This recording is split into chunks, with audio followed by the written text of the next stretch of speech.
자, 다음 발언은 특별한 분을 모셨는데요.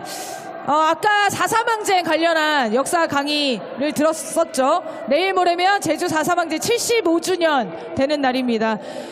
지난주에 태영호 4.3 왜곡 발언에 대한 얘기를 정말 분노를 담아서 전해드렸었는데요.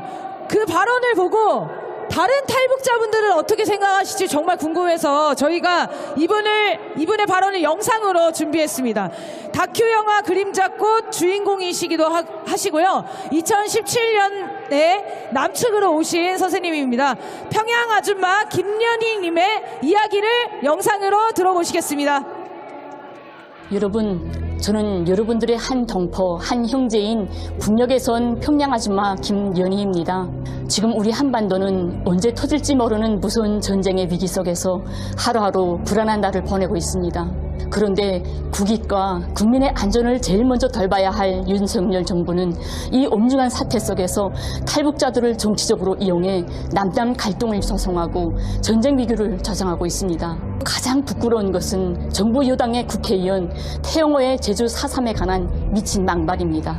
탈북자 태영호는 자신은 대학 시절부터 4.3 사건을 유발한 장본인은 북한이라고 배웠다고 막말을 제쳤습니다. 새빨간 거짓말입니다.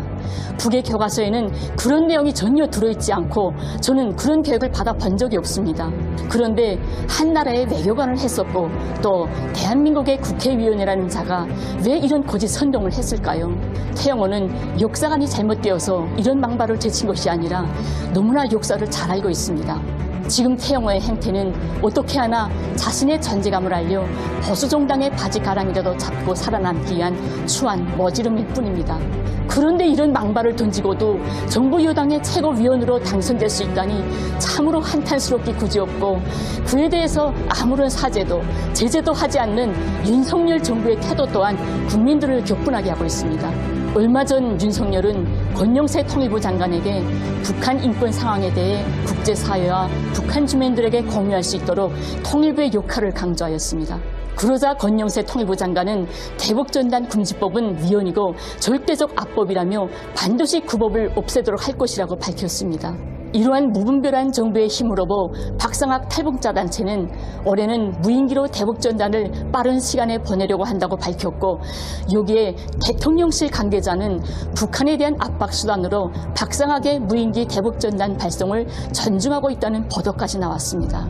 정말 무인기를 사용한 대북전단 살포가 실행에 옮겨진다면 북측에서는 강력한 군사 대응을 할 것입니다.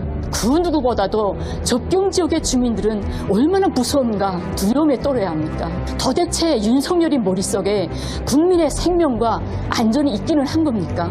지금껏 보수 정권과 보수 단체들을 등에 업고 폭력적으로 날뛰던 탈북자들의 행태, 특히 세월호 참사 진실 규명을 요구하면서 단식 중이던 유가족들 앞에서 폭식으로 조롱하던 탈북자들, 북한에 코로나를 퍼뜨려서 북한 정권을 붕괴시키자면서 코로나 환자들의 침이나 콧물을 고액으로 구매해서 페트병과 풍선을 이용해 코로나 바이러스에 오염된 지폐와 쌀을 북쪽으로 보내던 탈북자들. 저는 지금 이 탈북자들의 행태를 보면서 해방 후 제주도 등 곳곳에서 가장 잔인한 악행을 저지르던 서북청년단의 그 무시무시한 만행을 연상케 합니다. 이런 탈북자들이 바로 안보와 주적을 외치며 전쟁 위기를 몰아오는 보수 정권이라는 그 든든한 백을 믿고 이렇게 무서운 줄 모르고 날뛰고 있는 것입니다. 여러분, 우리가 더는 이렇게 이념 정치꾼들과 안보 장사꾼들, 분단으로 권력을 챙기는 자들의 희생양이 될 수는 없습니다. 우리는 전쟁을 원하지 않습니다. 우리 자식들만큼은 부디 통일된 조국에서 평화롭고 행복한 삶을 누리기를 원합니다. 여러분, 오늘은 차가운 봄이지만 우리 힘을 모아 남과 북, 한민족이 서로 얼싸안고 춤추며 웃을 수 있는 따뜻한 봄을 안아옵시다.